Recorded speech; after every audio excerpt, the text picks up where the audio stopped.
The way I kind of first kind of set this up is I remember this from 40 years ago, probably 30 years ago. Uh, One of my dearest friends in this life grew up in Manhattan. They spent the summers on Fire Island, and she grew up in Manhattan. And she was very comes from a rather bright bunch. And so, as a little girl, she went to the Metropolitan Museum, and she went to the Museum of Natural History, and all of those wonderful cultural institutions in Manhattan. And she said she remembered standing and at the I guess this was probably the Museum of Natural History. Or maybe it's the Met. I don't remember. But anyway, standing, and looking at the cave people, the statues, or the intricately carved, so they looked absolutely human, right? So maybe the caveman, standing there with his club, and maybe the wife is huddled over the fire, or maybe she's got a baby in her arm. And so my friend said she would stand as a little girl with her nose up against that glass and look at that, and she would wonder, so what's real? What's real and what's not real? They look so real, and are they not real because they're not alive, or So she pondered that, and I think she grew up to be a very pondering type person, not ponderous. She's a brilliant dancer, quite successful dancer. But I've always remembered that. All of these years, I've loved that, the idea of what is real and what is not real. And some of you know. We used to chant the prayer from the Upanishads every single Sunday. It's one of the veins of people who have attention deficit disorder. We get bored very easily. So, that would be me. So I sort of stopped doing it, and someone came up to me and said, "Why don't we don't do that anymore?" But it has always been, and to this day, it informs, I would say it informs my practice of sitting on this cushion. Lead me from the unreal to the real. No, the real is spelled with a capital R. Lead me from the unreal to the real. Or the chant could be lead us from the unreal to the real. It's probably written a little bit before the time of the Buddha, but it's certainly ancient. But I don't know, some 2,700 years ago. Lead us from the unreal to the real. Lead us from darkness to light. Lead us from death to the realization of the deathless. The Hindu translation is lead us from death to the abode of immortality. So I put a little bit of a Buddhist, little English on it. Lead us from death to the realization of the deathless. So, if you aspired to be, if you said that your life was about going from the unreal to the real, whatever that means, we don't necessarily know what that means. I would say you've got a pretty incredible aspiration. I can't imagine something more perfect than that. I mean, if you can, I'd be interested in hearing it. But, because, there are other marvelous aspirations. But to be led from the unreal to the real, and it is an extraordinary aspiration. So, so I wanted to read you a poem that I just love about that.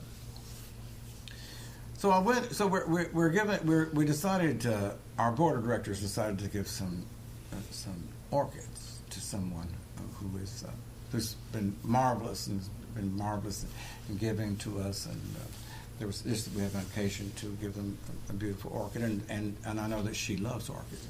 as do I.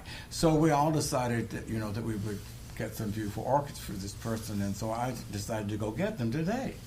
And I got to do it because I loved orchids, and so so I brought those a couple of weeks ago. You see, those are very nice, aren't they? Pretty.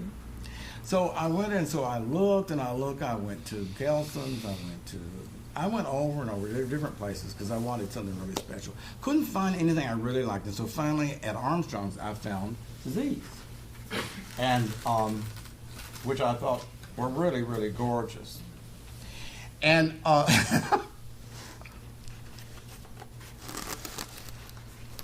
huh? You like them? I think the color is divine. I don't know why I said divine, but I was very pleased. And so the guy, the price wasn't on them, right? So we stand here, right? And so they got on the computer. We couldn't find the price, And I thought, well, it didn't matter because I was going to charge it to Long Beach Meditation. So what the hell did I care how much it cost? So I said, well, just try to find it. And so he looked, so he finally said, oh, he found it, So it was a reasonable price, and this was extra. And so then, so I am not the brightest light on the porch, okay? I am not the brightest. I'm not the dullest light on the porch either, but there's no question I am not the brightest light on the porch. Some of you may be. I mean, Raul, you might. Well, I don't know. No. So the guy is just the sweetest guy in the world. I mean, I just loved him. So, in fact, I liked him so much I turned my hearing aid on because it was off. But I thought, I want to hear what he has to say. So I turned it on. He didn't realize that I was beeping him in. So, and I thought he was awfully chatty. I mean, he was more chatty than you would think. He said, he said, we had one new guy who came here and he started working. He said, I would walk around and he said, all of the arrangements, they were wet, and he said I couldn't understand. And he said, I thought, well, why are all of them wet? Because some of them are artificial. And I said, and then I couldn't understand. And then he said, oh, he doesn't realize. I said, some are real and some are not real. So he's telling me this, and I'm just nodding. Oh, yeah, so how interesting. And so then he goes on, and then he tells me a longer story. This story went on forever. I'm not going to make it as long as he made. Well, it was interesting, but it was like he bought this little light meter that allows you to put it against and it tells if the plant needs bright light, medium light, or low light. Do you know that, Lisa? I never heard of such a thing. Anyway, so he said he was just taking it everywhere. He was fascinated with it. He went here, he went there, everywhere. He said bright light, medium light, low light. And so finally, and he even went and took it everywhere. And so then he said this big mall, they did a remodel, I think, here in Long Beach. And he said they put in all of these gorgeous new palms. And so he said he went, he was very fascinated. So he took his light meter, and so according to that, they needed a great deal of light, and there was no light. So he said he went week after week, and he said they just still looked gorgeous, right? And he said he just couldn't get it. He said they should be turning brown. There was no light in that place in those palm trees. He said finally about 2 months later, he says, I couldn't stand it any longer. So he said, I just went up to one, and he said, and it was rubber. And as he was doing that, he was rubbing the pedal. And I kept thinking, I wish he would not touch that pedal. So I get to my car. I mean, now he's told me these two stories. That's why you do understand that I'm not the brightest light on the board. He's told me these two stories. I get to the car, I open the door, and I'm looking, and I thought, these couldn't be artificial, could they?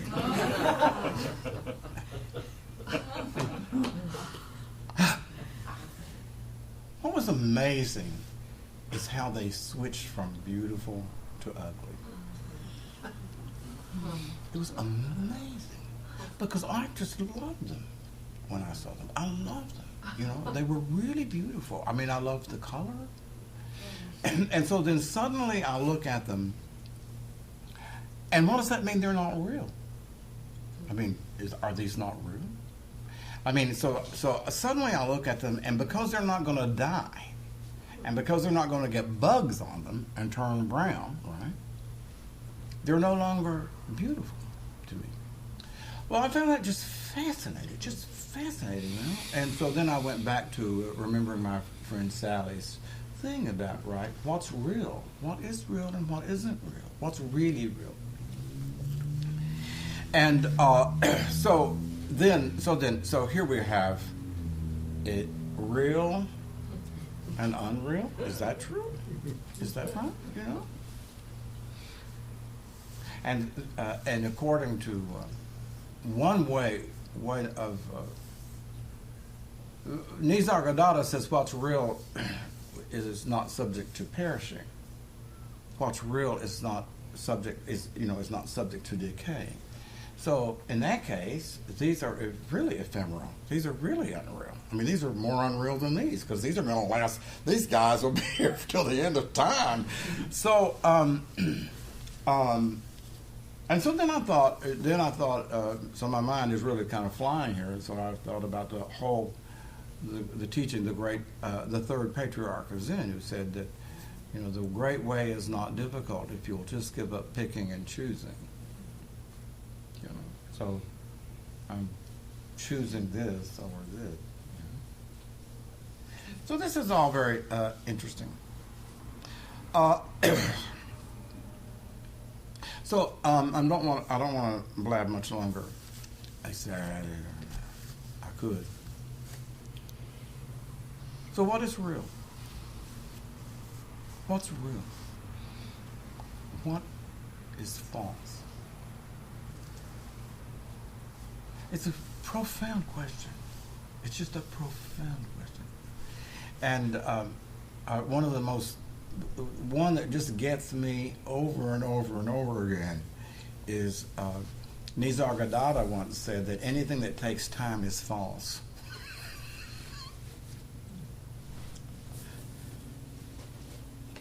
What do you think about that, Jim? It's like, oh, for God's sakes. And so, if it takes time, he says it's not real. So, in other words, I'm going to practice meditation over the next 5 years or the next 10 years, and, I'll get better and better. So, and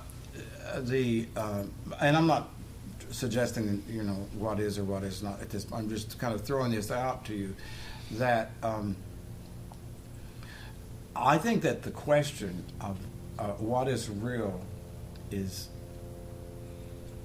I don't know that for me personally I can think of a more important question. Maybe I can, but I don't think that I can. And so for me, sitting is about going from the unreal to the real. Any time I have a difficulty with Jane, or Jane has anytime I have a difficulty, and there's like craziness going on or whatever, confusion, to me, it's always the opportunity just to go from the unreal toward the real. Not necessarily that we can ever go to the real. So,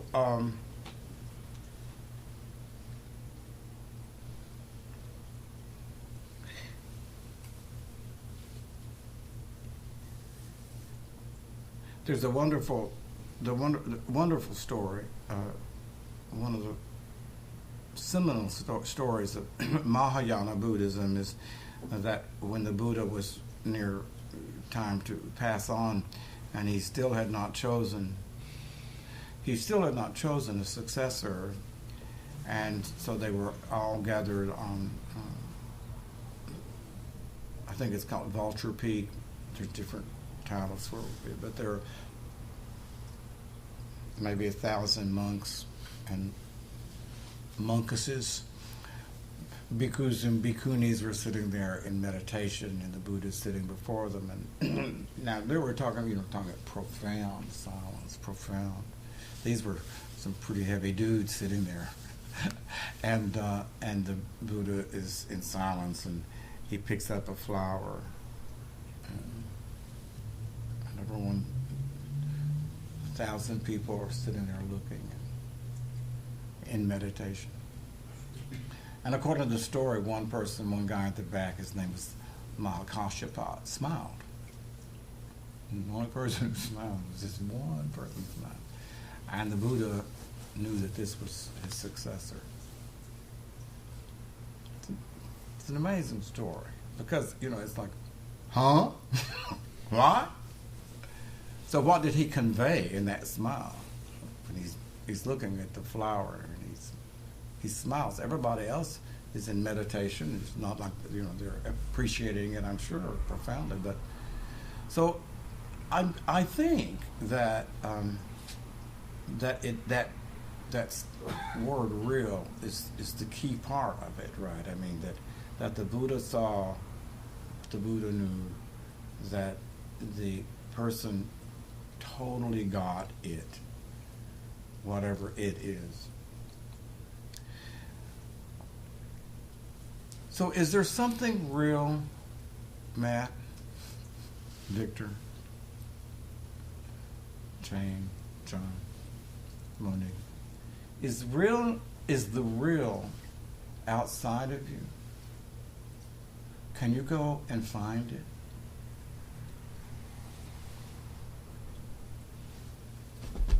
Can we walk in? Can we go and find the real? Lead me from the unreal to the real. Where is it? I think that that's a far more important question than what is it. Okay? Rosemarie? Okay. And so I'll say this.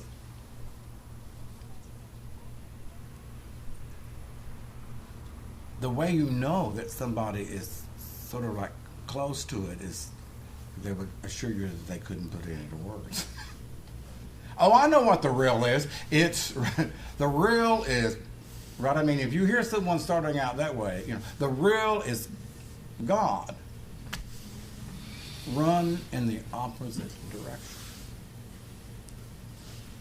I'm not putting God down, but whatever that is, but you can't put it into words. So we would, one way we can approach the real is to know that it is beyond the conceptual mind. It's beyond the conceptual mind's ability. So I'll just come back again and ask you the question. Where is it? Now, you could go on and say, well, I don't think there is anything real, right? John said, what do you mean, where is it? It ain't nowhere, right? There is no such thing. And which is fine. I mean, that would be a philosophical choice. But then it does it's kind of difficult to maintain that and really have a really intense meditation practice, I would think. Coming here and sitting on our rear ends, day after day, month after month. If we're not really about that, the real. It's hard for me to understand what we're about. So there's this legend that the Buddha, when he was born, now this is kind of funny. Get ready for this. Some of you have heard this probably. So when he was born, he just stood up. That's pretty unusual, wouldn't you think? I think that I was like between 9 months and 10 months when I walked. Apparently, the story is I have a twin brother. So I stood up very fast and he crawled for another 2 or 3 months. Of course, wiring his brain correctly. I, of course, so ambitious and would have none of that, so I stood up so I would walk. And my mother said that he would get to the other side of the room much faster than I because, I would wave back and forth. But the legend is that he stood up when he was born. A very advanced person, wouldn't you say? And spoke. Heaven above and earth below, I alone am the honored one.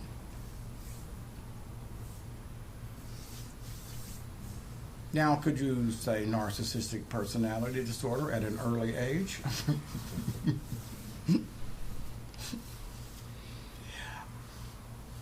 What if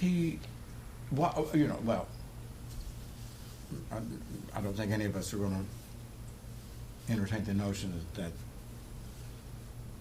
that happened when he was one day old. What if someone said, heaven above and earth below, I alone am the honored one?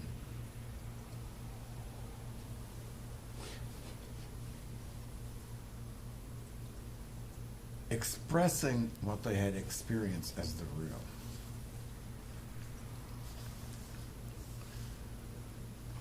And it may well be, and I don't know that this is true at all. I mean, truly. I mean, lots of people write about that, write about the interpret. How do you interpret what he meant? And I mean, nobody thinks that he was saying that you aren't. Right? I mean, no one. I mean, you never read anyone who was saying that the Buddha was saying, "I am the, I alone am the honored one, and you, Rob, are not." Right? What was it Chevy Chase used to say? "I'm Chevy Chase, and you're not." Is that what he said? Isn't there?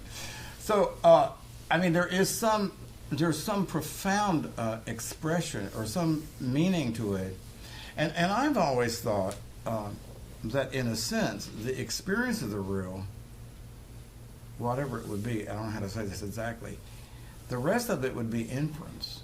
If you experience realness, that this is realness, you can infer that everything else is realness, right?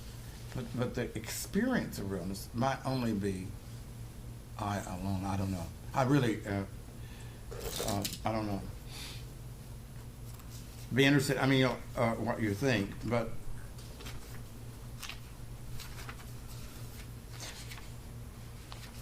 So this is I love this little poem, and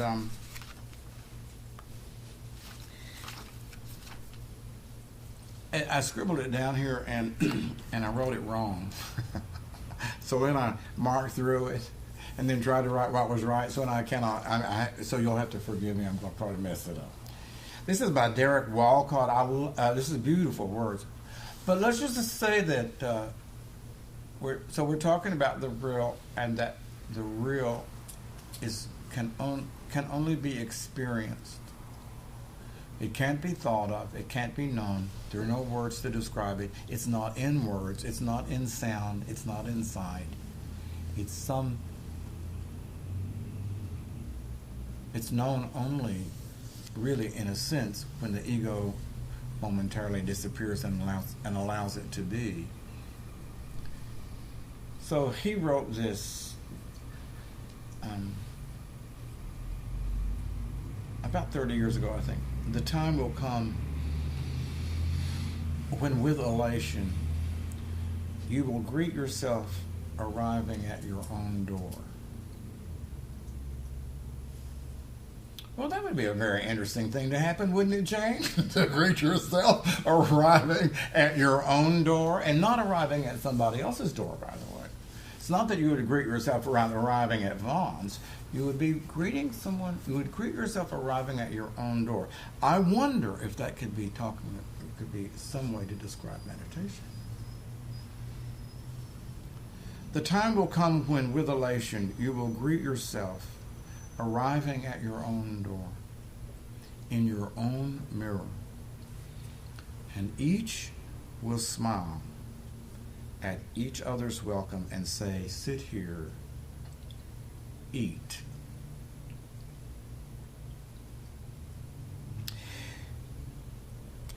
You will love again the stranger who was yourself.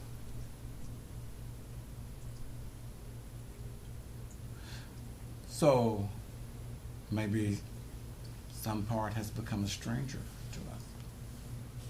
You will love again the stranger who was yourself. Give wine, give bread, give back your heart to itself. Give back your heart to itself, to the stranger who has loved you all your life, whom you ignored for another. Now, who could that another be? Have you ignored yourself for another? Whom you have ignored for another, who knows you by heart. Take down the love letters from the bookcase. I love that. Take down all your love letters from the bookcase, kids. The photographs. The desperate notes. Oh my God. Has anyone ever written any desperate notes? Anybody in here ever, or thought any desperate thoughts? Come back! The desperate notes. Peel, I love the word, peel your image from the mirror. sit and feast on your life. So, see, I think that he's talking about the real.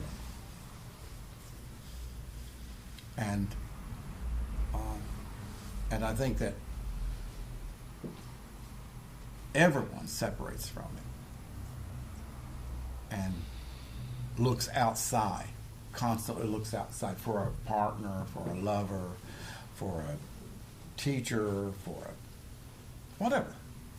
We look outside and, and religion, Buddhism, Christianity. We look outside for that, for something, for the real. And really, the only time, well, the time that we certainly stop that momentarily are those rare moments that when we come and we sit on a cushion and we close our eyes and we try to sort of be with whatever this is inside. And it's sort of like it takes a long time for it to settle down and to get quiet and to quit screaming. And eventually it does. So the chant goes, Asatoma Satgamaya Tamashoma Jyotirgamaya Mrityoma Amrutam Gamaya Om Shanti Shanti Shanti.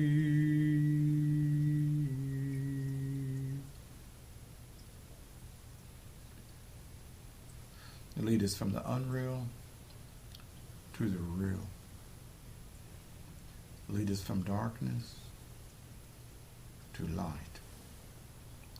Lead us from death to the realization of the deathless. Peace, peace, peace. Thank you.